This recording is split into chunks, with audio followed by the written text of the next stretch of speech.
I begin this evening's talk. Usually when we give talks on a Friday evening, we try to bring the theory of Buddhism to life by taking an aspect of the Buddhist path, especially the meditative path, and show how it can be applied in, first of all, daily life, to bring a greater sense of ease and peace, solving problems in your life, but also to take it deeper into finding out some of the religious truths of life, finding out what's really going on. And the subject I want to talk about this evening is the mindfulness which is focused on the body.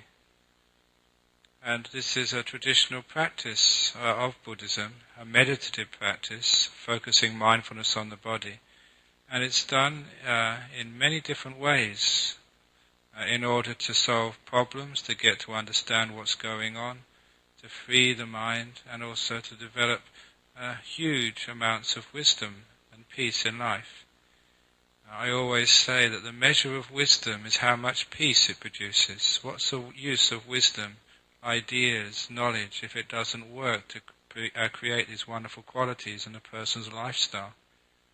So the measure of wisdom is peace. And so if these teachings are worthwhile, if they do really create wisdom, they should also create a sense of stillness and peace in the mind. So the mindfulness on the body is one of these ways to develop wisdom which creates peace, solves problems in life. When we talk about mindfulness, it's an alertness, but an alertness which one can be sustained, and secondly, which can be focused in the right place, and thirdly, which is powerful. Because a lot of times that when we talk about mindfulness, this awareness, this clarity of the mind, very often it's not sustained at all. The mind wanders from one thing to another, and how can you expect it to really know what's going on? The knowing, because of the mind always flitting from one thing to another, always becomes so superficial. It never stays long enough on one thing. It was an experience which I had many years ago when I was living at the monastery at Serpentine, and those of you who have been to that monastery know that it's on top of a hill. And from the bottom of the hill to the top is a 2-kilometer walk. It's traditional for holy people to live up on a hill, as I keep saying. You never hear of holy people living in swamps. It's just not the done thing. So if you want to find holy people, you always go up a hill somewhere. And for most of my early life as a monk living in that monastery, I'd always go up and down in vehicles. People were so kind that they'd drive me up, they'd drive me down. And it happened one day that I was coming back from a teaching trip in Bunbury on the bus, and I told the monks, look, it's a lovely day. When the bus drops me at the bottom of Kingsby Drive, I walk up.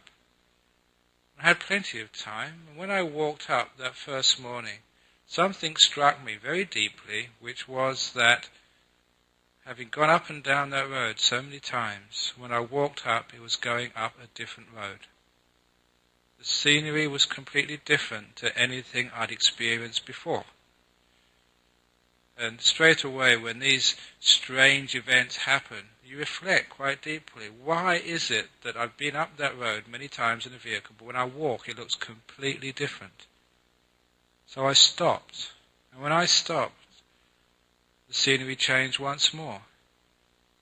What was happening is that when you go up in a car, you're going so fast, all you see is flashes of scenery through the window.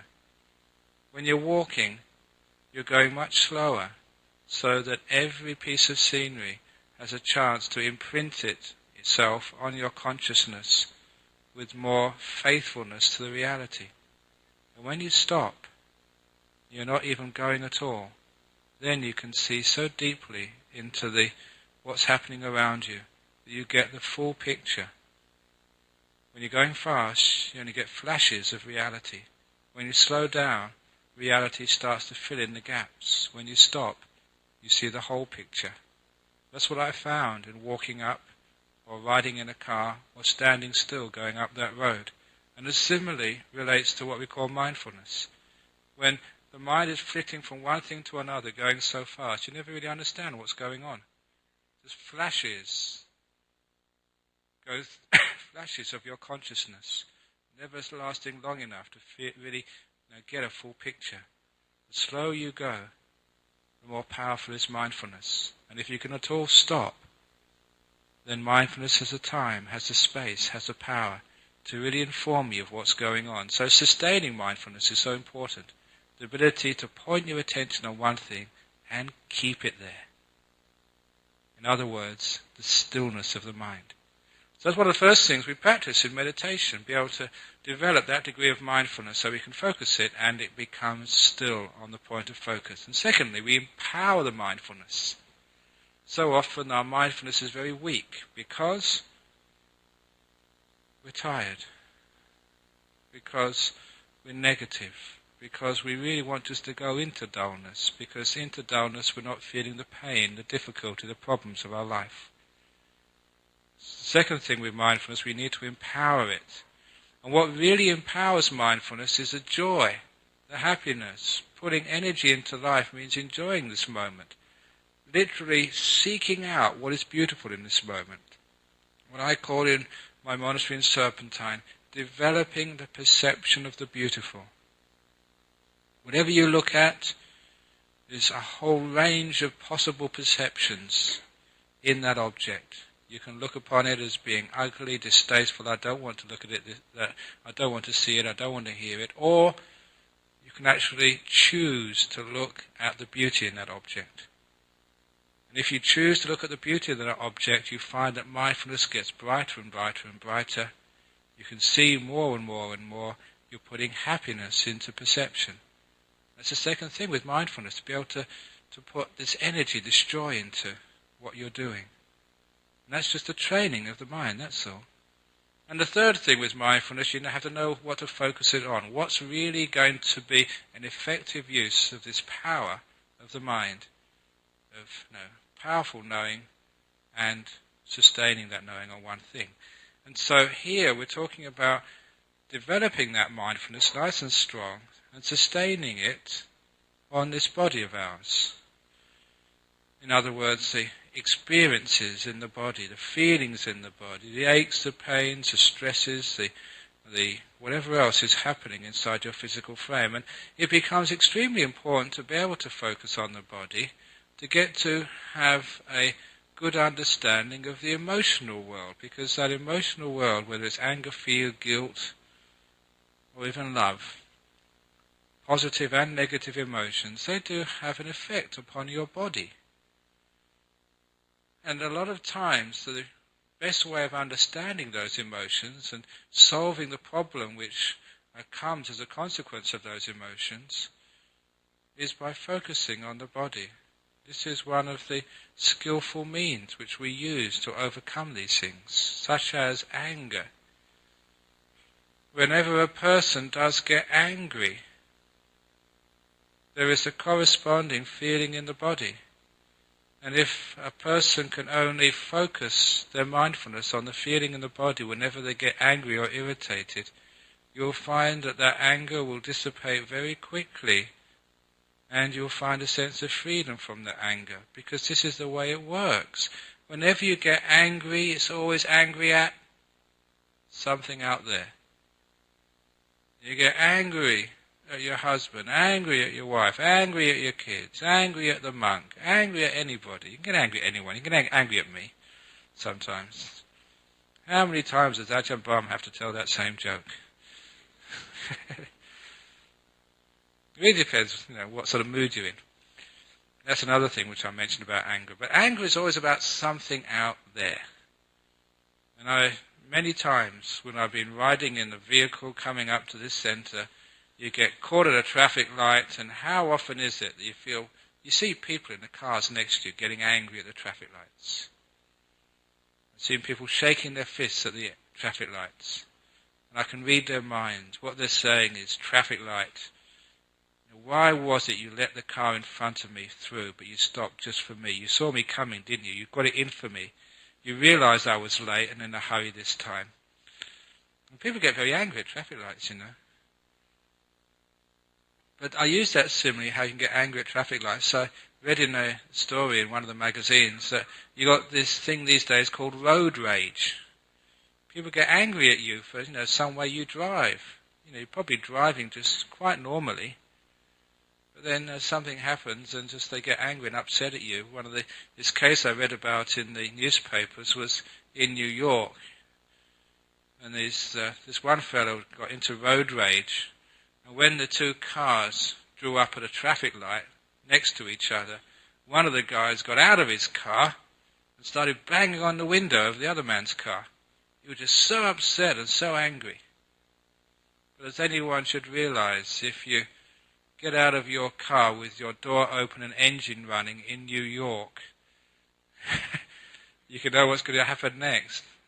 A street kid was walking past and saw the car unoccupied, got into the empty door, closed it, and drove off. And so this person in road rage was standing in the middle of the road watching his car being driven away. Serves him right. That's what happens when you get angry. Instant karma. So we can get angry at so many things. And why is that the case? Because we don't realize what's happening with anger. We don't realize its effects. And we get caught time and time again. We may not lose our car. We may lose all our friends. And at least we'll probably lose our health. And we get angry at these other things. Anger is always illogical, irrational. Because number one, it doesn't really help you or help the situation. You can be far more effective when you don't get crazy with anger. And number two, you won't be able to really appreciate what the situation is. You get mad in anger. You're not really seeing the causes of it. So instead of focusing on the cause outside of your anger, the traffic light outside, that driver, my husband, the weather, the government, or whatever else, which is all things out there. Instead, you can actually focus your mindfulness, all that energy, all that power, all that attention on inside of you. When you're really angry at someone else, how do you feel? Try and find a sensation in the body which corresponds to that anger. How do you feel when you get angry? You find there's a common feeling, a sensation, an experience in your body, even centered on a particular area of your body, which occurs every time you get angry, upset, irritated at something else. Once you start focusing on that experience, on that feeling, things start to change. First of all, it's just a little skillful means, a little trick to take your attention from out there inside. What happens is as soon as you're focusing on how it feels inside, rather than that person or that traffic light or that outside, you're actually cutting off the fuel which powers anger. When you look upon inside, sort of the source, the cause, the fuel is completely cut off. Because to really sustain anger, to really keep it going, you have to keep on having an object which can fuel hate, which can fuel irritation. You have to have a person or a thing out there to keep it going. Once you start focusing inside, how it feels inside you, you find you can't sustain anger very long at all. That's why Ajahn Brahm, full of skillful means, and very original skillful means at that, when someone many years ago asked him about how they can cure their own problem of anger, he just told them to get one of the little travelling clocks, the travelling alarm clocks which people have, and carry it around with them. And the next time they get angry, Ajahn Brahm said, sit down, put the clock in front of you and see if you can beat your record of how long you can be angry for. Just see how long you can be angry. Just put the clock in front of you and time it. Straight away, the person found that when they were angry at somebody, they put the clock in front of them, they watched the clock, they weren't watching the source of anger anymore. They couldn't stay angry very long at all. Because to keep anger going, you have to keep focusing on the trigger, on what you take to be the cause. And as soon as that person, that thing disappears, anger cannot sustain itself. In the same way, when you start watching the feelings in the body, you can't keep anger going. The second reason why you can't keep anger going, because when you start to experience the feelings in the body, you'll always notice that those feelings which are associated with anger are extremely unpleasant. It's like a tightness in the body, like a fire in the body. And it's incredibly unpleasant to be angry at somebody else. Most people don't notice the feelings of anger. They only notice the object of anger. Him, her, my husband, my wife, my kids, the traffic light. If you notice how it feels inside of you, if you're not watching the object of anger, but the subject of anger, you, straight away you feel just how painful it is. And it's something which can shock you very quickly. Think, wow, I'm actually really hurting here. And if you notice that feeling of anger inside of you long enough, you can really see how, if you don't let go of that feeling pretty quickly, that tension, that tightness, that hard knot inside your body will very soon lead to all sorts of sicknesses and ailments in the body. Actually feeling the body rather than feeling out there. So often sicknesses which occur in the world, they start off as small things, and if you could only be aware of your body, you notice them as they're growing, and you can stop them before it's too late. The body is always telling you to slow down, always telling you to relax, always telling you that something's wrong sometimes. But because we're always somewhere else, never with our body, never having mindfulness on our body, we never notice these things until sometimes it's too late. So when you start to develop the mindfulness on the body, even just watching the feelings associated with anger, you can actually do something about this. You feel, yeah, there's a whole problem here. And you realize that because that person or that thing, you think that they've sort of hurt you. Okay, they may have said something wrong, they may have done something wrong, but now you're hurting yourself. You feel just the experience in the body, the sensations in the body, and my goodness, they're painful. They're hurting. Why are you allowing someone else to control your happiness? Or rather, to control your lack of happiness? When you come to grips or come to see those feelings in the body, which are associated whenever you get angry, straight away you understand what the problem is, you see that it's a problem, and from that point you start to let go. You start to relax. And those feelings in the body will disappear, and so will the anger towards that person. It's coming to the center, coming to you, how these things appear on the body. And that is the same with other experiences in the body. The opposite of anger, loving kindness. If you can feel what it's like inside of you when you're kind to someone else, when you're generous, when you do an act of selflessness, see if you can associate that action with feelings in your body, and you just notice how pleasurable that feels. Just how the body tends to open up rather than close. How things start to flow in the body rather than things get stuck and stopped and congested in the body. Whenever you have a moment of love and forgiveness, kindness, you can actually feel, if you're mindful of the body, things start to flow. There's a sense of openness, a softness, a lightness in this body. Straight away you can see, just without being a doctor, how conducive that is to physical health. Love is good for you. Kindness, softness, keeps the body healthy. You can feel that. You don't need to actually to examine it. You can know that as your own sensation. And so it starts to show you why these things are called wholesome, good, helpful to your health and well-being. And other sort of emotions which come up also have those sensations, even things like guilt and fear. Guilt and fear are emotions which go together because they're just a negativity to the future, that's fear, and a negativity to the past, which is guilt. And it's all selective. By selective I mean we look at all the possible things which can go wrong, and that's called fear. We never look at the things which can go right. And we always look at the things which have gone wrong, which is called guilt, without looking at the things which have gone right.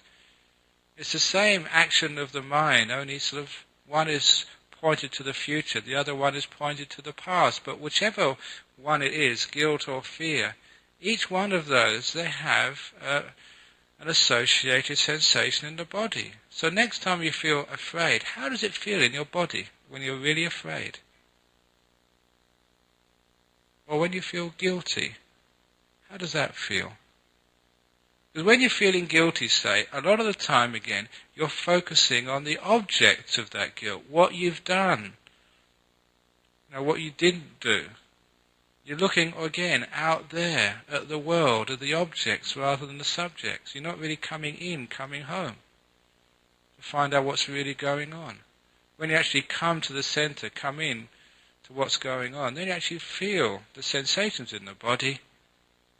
And the object, that obsession with what you've done wrong, or the obsession which might go wrong in the future, is taken away, the fuel is turned off, and again the guilt and the fear disappear. It's again coming to a present moment awareness, coming home, coming inside, and getting in touch with the feelings in the body, the sensations there. And that also works with the sensations of depression as well. Because our modern society has a huge problem with depression. And again, why are we depressed? Again, it's a mixture of guilt and fear and negativity towards the world. Again, it's focusing out there rather than focusing inside. How you feel when you're depressed. There's a sensation in the body. One of the focuses which I used to do was whenever you get bored. In some of the forest monasteries in Thailand, it was very easy to get bored. Nothing went on there. You see one tree, you see them all. One mosquito was just like the next. The food was just pretty much the same all the day, every day, just really awful. What was on the menu today was on the menu tomorrow. It was slop today, slop tomorrow. It was a very boring life. You didn't have any newspapers, you didn't have any TVs, you didn't have any. It was very boring, and so it was very easy to get stuck in boredom as a monk in Thailand. The place where we were always practicing was the most uninteresting place in the whole of Thailand. It was flat. There wasn't any mountains or valleys. There wasn't any caves in that part of Thailand. And even the forest, the soil was so bad that even the forests were sort of second-rate forests.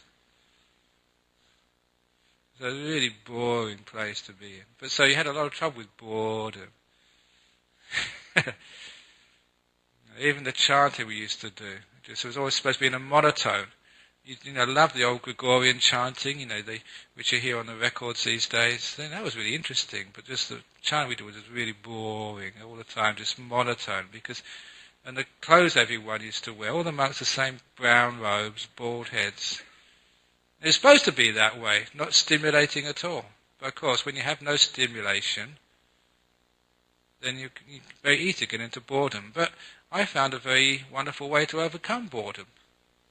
Because when you had boredom, again, it was a negativity to what was out there, your lifestyle. And so I started to focus on my body. What does boredom feel like in the body?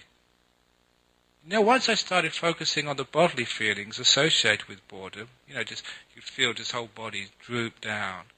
You can feel just no energy in the body. It became incredibly interesting and fascinating. Just know how the body reacts to boredom.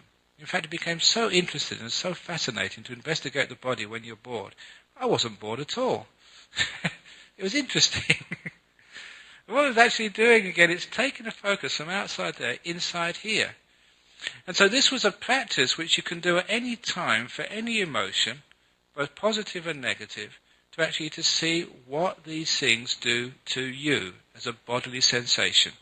Now, because human beings in our society are always seeking pleasure and always running away from pain, always seeking just a sense of comfort in their lives, that this is showing you what discomfort in your body is and what comfort and pleasure is. And straight away, you will move away from the negative emotions simply because they're incredibly irritating and uncomfortable for your body. So when a stimulus comes up in the world which should make you bored, which should make you depressed, which should make you upset and angry, You feel the feelings in the body. I don't want to go on that trip anymore. Because it hurts. Why would you hurt yourself? The Buddha once taught to his son, Rahula, and he gave this beautiful explanation of basic, you might call it basic Buddhism, I might call it basic common sense. You could actually see it written on the statue outside. A summary of the whole of the Buddhist teachings. Do what is good, refrain from doing what is bad, and purify the mind. The morality, practice, this is what Buddhism is all about. But it's basic common sense. And in this teaching to his son, the Buddha told him, he said, look, don't do anything which harms yourself or harms another. And do anything which helps you, which brings you happiness or brings happiness to others. He said, that's your precepts. Wouldn't it be a wonderful thing if people could do that? If they could live their life according to those two principles, not doing anything which harms yourself or harms another, always doing things which help you, which bring you happiness or bring happiness to another.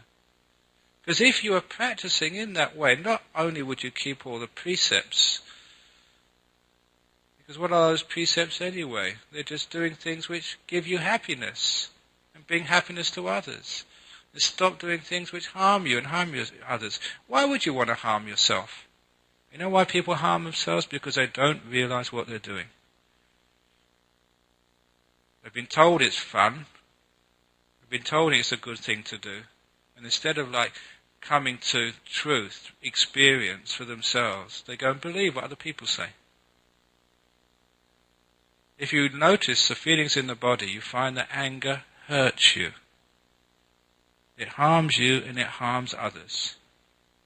It's our cultural response, but if you look deeply and you figure these things out for yourself, not through theory but through experience, you will see inside of you it hurts. It harms. It makes me sick. It makes me ill. It takes away my happiness. It takes away my freedom. Why should I have this happen? It's the same with all these other emotions. Once you start to come to the feelings in the body, you realize what harms you and others, what brings you happiness and what brings others happiness. And this is where all the positive emotions which come up, they're not just love, but inspiration.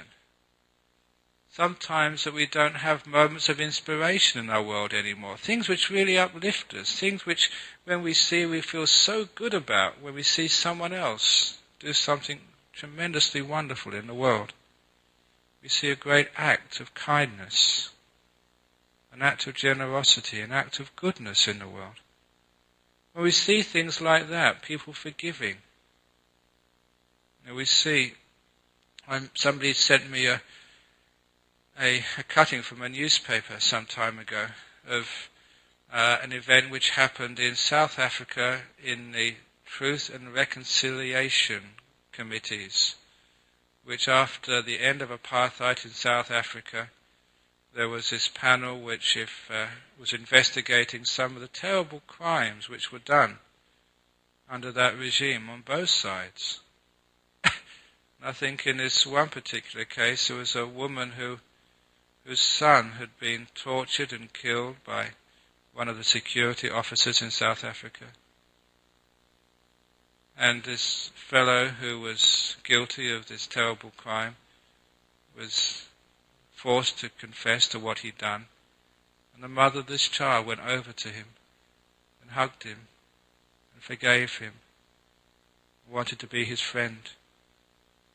I cannot really do justice to what I read, I'm just remembering it.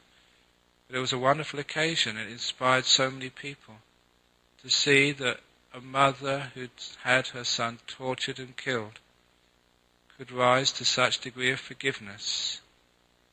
It inspired so many people because it gave them hope that in other conflicts in the world there was another way out other than revenge and punishment.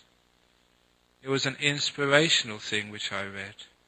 And when you read moments, things of inspiration, I also focus on what that does to my body. How it feels inside me when I'm inspired by some wonderful thing I read in the newspapers or something which somebody tells me about. How people rise above the average. Because those moments of inspiration, I feel them in my body, and there's a sense of pleasure in that body, a sense of openness and happiness. Again, I'm realizing that focus on the body is telling me that what is going to help other people and help myself, and what is going to harm others and harm myself. So by focusing on that body, we're coming to a truth which we don't need to read about in books, because we can feel it in our present moment, right now, as a truth which we cannot deny. It shows us why we do have morality. Anyone who drinks alcohol, if you really see what that does to your body, not just when you're drinking alcohol, because that takes away a lot of mindfulness, but what it feels like the following day. You soon know that it gives rise to a harmful feeling in the body. So this is actually the way that mindfulness of the body, that can protect you from so many difficult things. And it generates the reason to be good people, because it feels good. It feels good inside the body. So the positive emotions like inspiration, they can start to get you empowered to go deeper into this body investigation. And as one focuses on this body more and more, one finds that the best of these emotions which you can get into this body is this emotion of peace. And peace is not something which is a negative, it's a positive emotion in the world. Which is why that at the end of every meditation which I teach these days, I always ask people how do you feel at the end? Can you understand what that peace is? There's an experience in the body. What's it like when the mind is at peace? How does it feel inside on the body? There's a lot of times that we're still just focused on that body. When you experience just how powerful peace is, just what it feels like, it's just one of the greatest pleasures of the world. And when we know that peace is the greatest pleasure, this is what the Buddha said, there's no greater happiness than peace. Then that will inform our lives, what we really want to aim for in life. Why is it that people get so distracted and want to do so much? Why is it that people want to get excited all the time and go to movies and get scared out of their wits? Or go and see sort of romances where they feel so sad and they cry their eyes out. One of the Thai ladies, she told me that her mother, when they were growing up in Bangkok, would always go every week to see the Chinese movies. And every week she'd come back with red eyes. Every week she would cry. So this Thai girl asked her mother, she said, what are you doing this for? You're sort of torturing yourself every week. You get so depressed and sad. She said, well, but I like to cry. Isn't that crazy?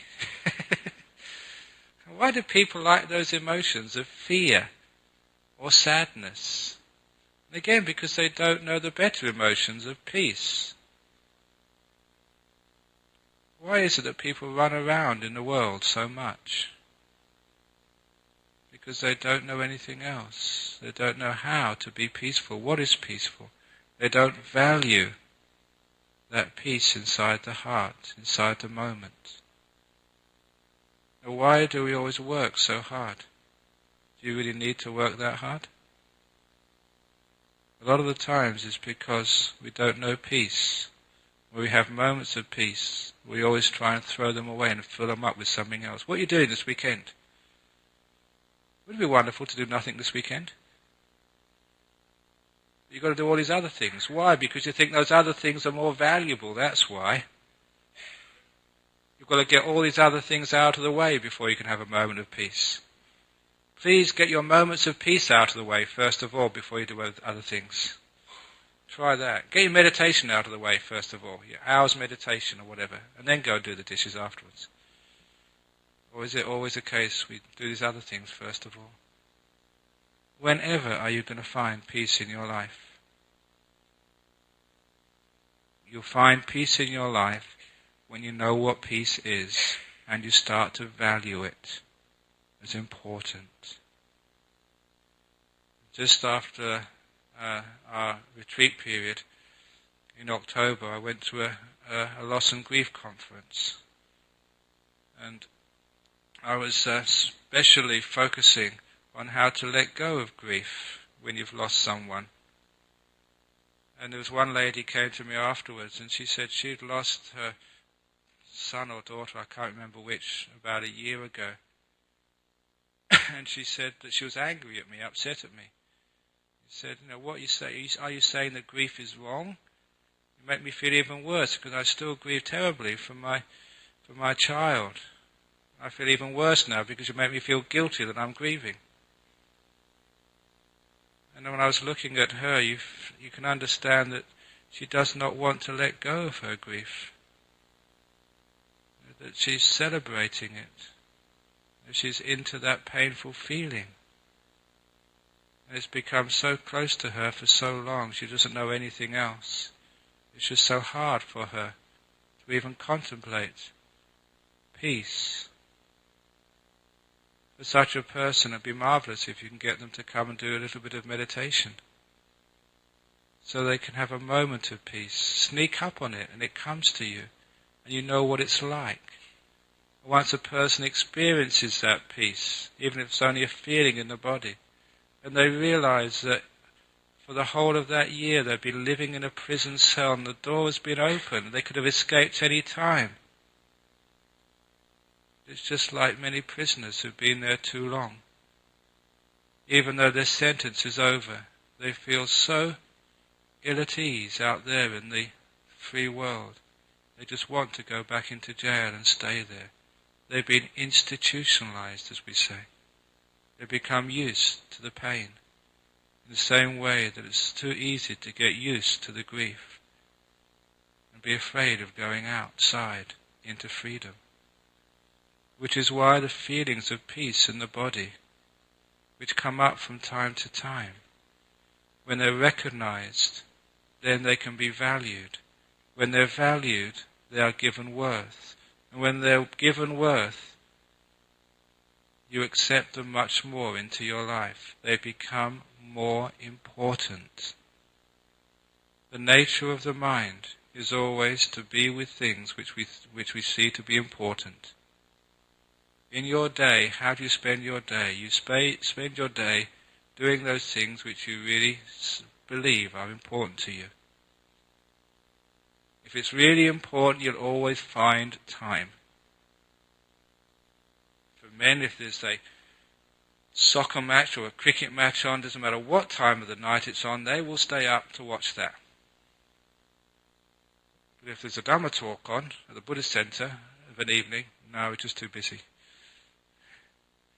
If there is, I would notice that when there was a Michael Jackson concert on, people would go, even they'd go from country to country to see Michael Jackson. But if there's a monk visiting the centre, if it's not within sort of 10 minutes drive, no, it's just too far to go. We always do what's important to us. And the thing is that we don't do peace, we don't allow tranquility to come up inside of us because we don't think it's important. We don't know it's important. We think our grief is most important. Our anger is most important. Even our guilt is most important.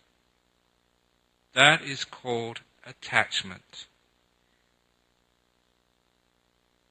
The only way to break that attachment is to see that there is something more important. Something more important than the grief for a child who's died. Something more important than the anger for someone who's hurt you.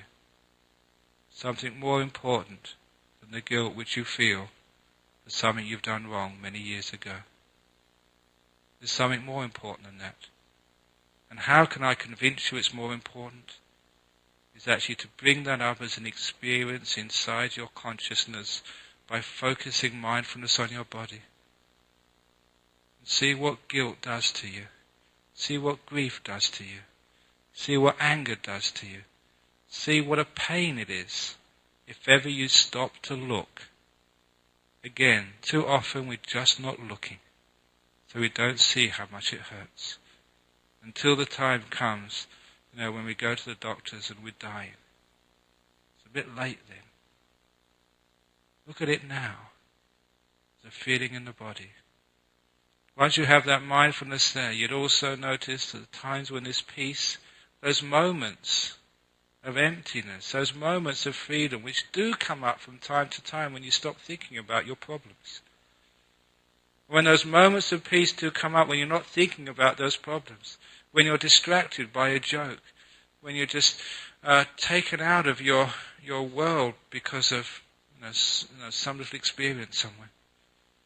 Then when you're taken out of that prison and you see outside, you just see how free it is, how wonderful it is, how much pleasure it is to be free and to be peaceful. Then peace becomes more important and more valuable. If only this world would value peace, then it would be much more inclined to forgive. Because we don't know peace, because we think it's worthless, that's why we have so much problems in the world. So much doing. Sometimes I look at modern civilization. Why is it that we've got these great cities and all these cars and these transport systems?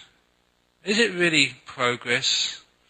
No, really. Or is it the fact that we just become so complicated? That surely we've got so many things in our house, but no space in our house left. We've got so many responsibilities, but no time. And what really is a measure of wealth?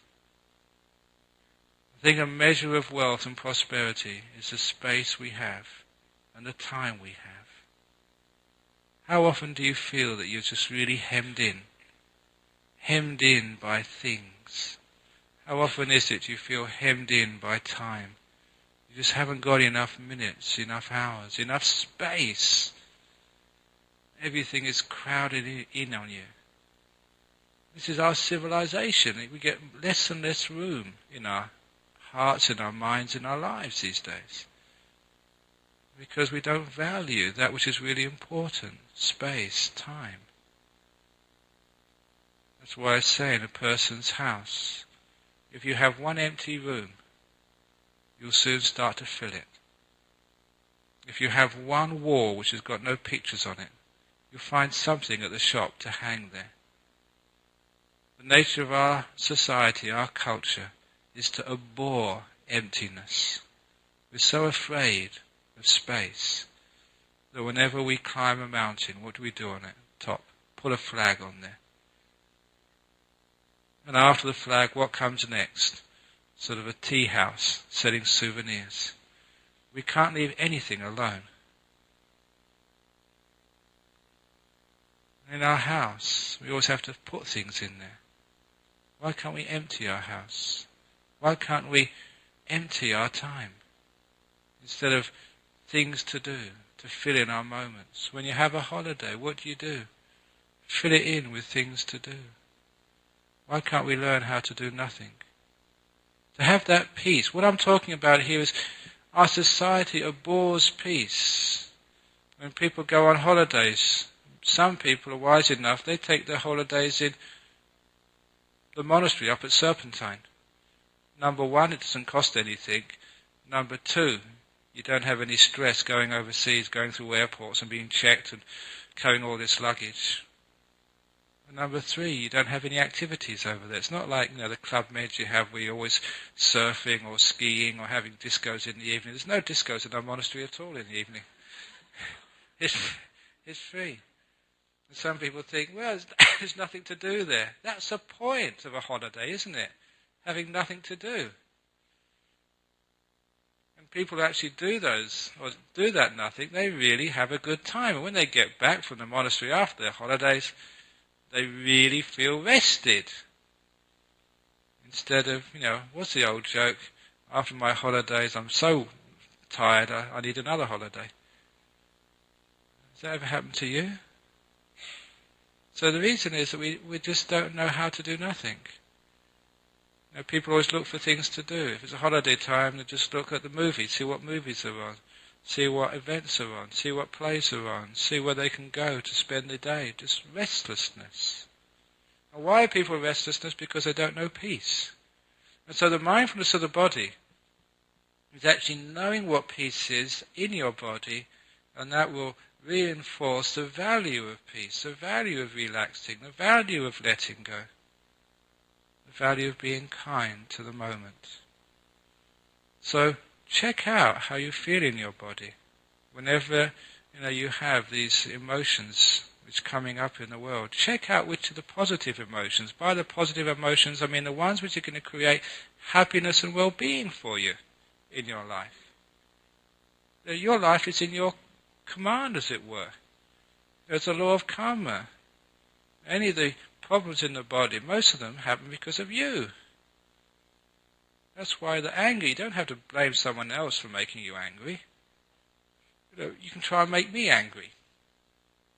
That's actually what somebody mentioned the other day when I was teaching in Sydney. They say, just how do you know when somebody's enlightened or not? Just try and make them angry. Just really sort of wind them up, stir them up. That's how you can find if someone's really angry or not. That's what all the great monks used to do. They used to really, wind people up. The story I told about that was about this monk. He's a Japanese monk, and he had the opportunity to go on a retreat in this island not far from the monastery for about 4 or 5 years. He was just meditating all day, all night, and then an attendant would row over from the main monastery to this isolated, perfect, secluded island where this monk had a hut, would take his food over to him and sort of, see if he needed anything for that day. And the attendant would then row back to the main monastery. And after about 4 or 5 years, this hermit monk decided that he was fully enlightened and he wanted to tell his abbot about his attainment. So he asked the attendant to bring over some parchment, some ink, and a pen, so he could write in mindful calligraphy an expression of the enlightened state. And once the attendant brought this paper, this parchment, and the pen and the ink to this hermit monk, the hermit monk wrote into this amazingly beautiful calligraphy. The hermit monk, meditating in the island, is not moved by the 4 worldly winds.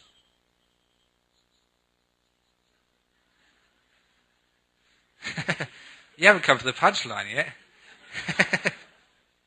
I think some of you know this. And so he rolled up that parchment and he sent it to the abbot. And when the abbot later opened it up, he read it. The hermit monk meditating on the island is not moved by the 4 worldly winds. The abbot just got an old biro and scrawled on each line, fart, fart. 3rd line, fart. And the 4th line, fart. And he rolled it up and he sent it back to this monk on the island. And the attendant sort of presented this scroll to the monk and said, here's the abbot's sort of answer to your poem. And of course the monk expected that the abbot would be wise enough to recognize his attainment. And all he read on this beautiful parchment he spent such a long time writing was this, it's almost like it was like graffiti written on it. Just fart, fart, fart. And this monk, this hermit, got so upset and angry. He said, how can he say this to me? Now, a monk is not supposed to be so crude and thoughtless and mess up my beautiful career. I'm going to sort this abbot out. And so he got into the boat. And he rowed himself over to the other side. And he confronted the abbot. Who do you think you are to say these rude words to me? And of course, you know what the abbot said. He said, you said the 4 worldly winds don't move you, and 4 little farts have blown you all over the lake into this monastery.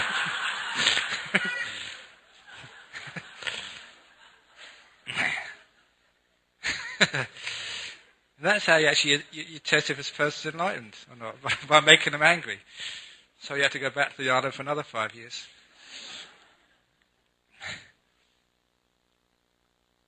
Because, because why allow people to make you angry? What's the point of it? And if you understand what's going on, you can still maintain the feelings of peace and quietness. Because when they're more valuable, it's like I don't want things of value to be stolen. So I protect those things. In the same way that if you have a wallet with lots of money inside of it, you'd always be checking on it to make sure that no one steals it. You never leave it where it can be lost. In the same way, if you value peace, if you value kindness, then you'll never leave it in a place where it will get stolen. You'd always be protecting it because it's a thing of great value. And if it's a thing of great value and you really look after it, then it's impossible to lose it.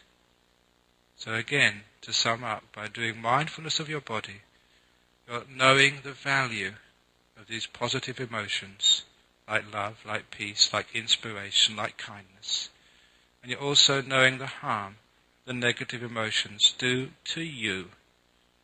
How anger, guilt, fear, depression, boredom, how that creates so much discomfort to the body. But once you see that, you'll be on the path to overcoming those things.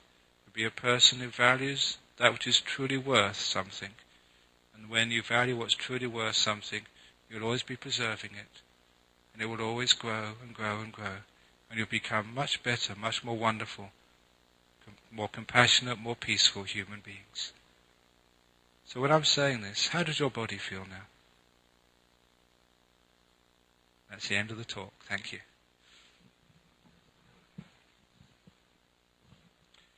Okay, any questions about this evening's Dhamma talk on mindfulness of the body? Any questions? Going. Yes, another one from over there. Yes.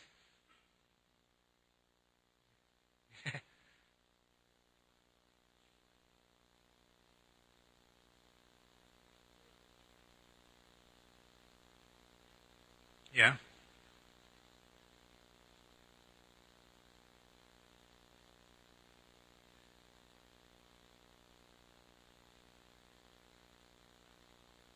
Yes.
Okay, you're asking the question if somebody is like a murderer or a rapist, or rather, you never say a person's a murderer or a rapist, because it's not the person. They've done those things. They've done an act of rape, or they've done an act of murder, which doesn't mean they're a murderer. That's one of the first things which we should always remember, that just one act doesn't make a person.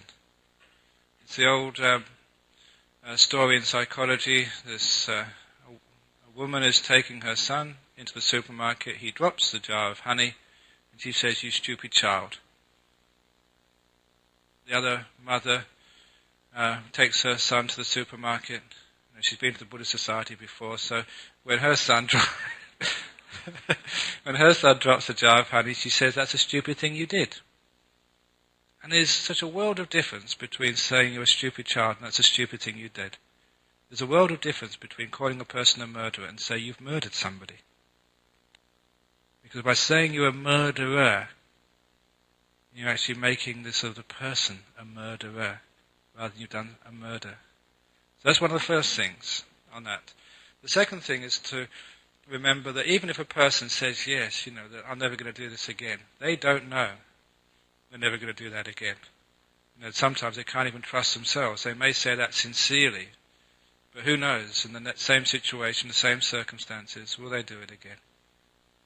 But the point is there that when a person has done something which has hurt someone else, you have to always separate two important responses. One is to protect other people, and the other is revenge. So often that those two, protection and revenge, get mixed up. We say we want to execute them, just to protect society so they never murder anybody again. Well, really, it's not really protection, they just want revenge. You've hurt me, so I'm going to hurt you back. And certainly we should notice and filter out this terrible thing we call revenge. And I think that many people would know that revenge, you hurt me, so I have to hurt you back, is never going to create anything except the continuation of conflict. You only have to look at Israel and Palestine to know just what happens when revenge is paramount. So if somebody is raped or killed or stolen, please don't go for revenge, because that will just create more hurt, more harm. The whole motive behind whatever you do should be to protect that person, to have some sort of rehabilitation so they don't do it again, to help them, but also to protect society as well. So that if a person has murdered once, it's actually much easier to murder the second time. If they rape once, it's easier to do it another time. It becomes like a habit, habitual response. Even talking with somebody recently, if you've committed suicide once in a previous life, it's very easy to commit it again in this life. It becomes this habitual response. It's worked once, so you do it again. So it does make it easier, as it were, more likely. If you do it once, you do it again. And so protection needs to be done, needs to be considered, and also just rehabilitation. And when you have those two responses there, you understand that forgiveness means, okay, no revenge. Hurt is not solved with more hurt. Because if I hurt you back, then you get. If you punch me, and then some of my mates in here will come and punch you back, and then you go back and get your mates, and torch the Buddhist society, and then we'll go back and torch your house, and it goes on like that. Do you remember years ago there was a Laurel and Hardy movie? And I always remember this. We should actually get this for the Buddhist Society, because this is marvellous Dhamma. I think that Laurel and Hardy just came out of their house and they had this new car. They just backed their car into their neighbour's car and just dented it slightly. And so their neighbour, were washing their car, they kicked Laurel and Hardy's car. And then Laurel and Hardy said, we're not going to allow this. And they sort of punched the windows out of their car. And a long story told, tit for tat, but it was done so well. In the end, not only were there two cars, completely wrecked, but so were their houses as well. Once they finished the car, they started with the houses. And it was a beautiful story about just how tit-for-tat revenge just destroyed both people's property. And no one had any happiness left. This is what happens with revenge. It's one of our cultural stupid responses. Forgiveness stops revenge. Say, look, I'm not going to hurt you back. But you can't stop at just forgiveness. Now we've got to find out what the real problem is. Now, why did you do that? And how can we prevent that happening in the future? It's just punishing people, just like when you were at school. Okay, you get punished if you did things wrong. But as a schoolboy, I became very smart to do those things without getting caught. I did it. It wasn't I stopped doing those things. You're just more smart. You knew where the teachers were, when they were coming, and you made sure that they never caught you. And that's the trouble with rules. Okay, speeding is sort of dangerous, but we figure out where all the speed cameras are. So it's still speed, but not where the cameras are. This is the trouble with rules. When they don't really realize the purpose behind them, when we just reward and punishment, it never works that way. So I would say that in that situation, that forgiveness means that I'm not going to punish you because of that. No revenge is necessary, but look, How can we stop that happening again? Why did a person murder? Why did they rape? What was going through their mind at the time? And a lot of times it's there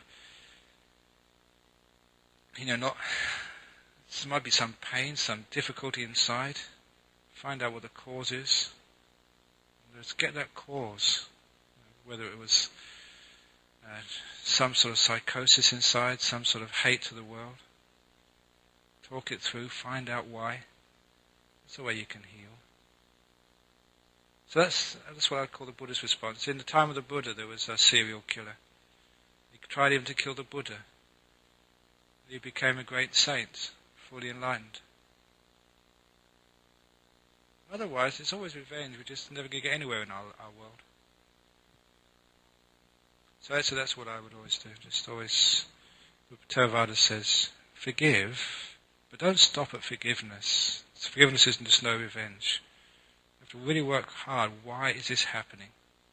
Why are the Israelis just, giving the Palestinians such a hard time? Why are the Palestinians blowing themselves up in front of the Israelis? There's a solution there. But first of all, you have to get rid of the idea of revenge. It's a very small country, Israel and Palestine. There's plenty of room there for everybody. As long as we don't hate. Now, I grew up in a bedroom with my brother. There's plenty of room in that bedroom. It was only a small room. When we loved each other, but when we were upset at each other and hatred, the whole house wasn't big enough for both of us. You get the point? Okay, I think that's enough for this evening. Thank you again for your question. I'm not sure if I answered it well, but if I didn't, please come up and tell me off afterwards. So, you've got announcements this evening. Maybe the first announcement I'll make, that it's getting close to Christmas time, or Buddhamas time, and usually that this is a time when every year that we remind people that one of the institutions which the Buddhist Society sponsors every year is an orphanage in Bangladesh for girls who are Buddhists. So this is actually the lowest of the low in the pecking order. Bangladesh is an extremely poor country. It's a Muslim country, so the Buddhists don't get much help there at all, if any. And these are orphans, and they are girls who are again at the lowest of the pecking order. And we have a little poster at the back there about the centre there. We have sent one of our members over there to check it out to make sure it's a bona fide organisation really in need. All the money which is we collect here at this time of the year all gets sent there, and they buy things like rice or mattresses or pencils for the kids. So nothing is used in administration, and they actually give a list of all the things which they purchase with the money here. So it's all there on the board over there. So if you'd like to do something good for the Christmas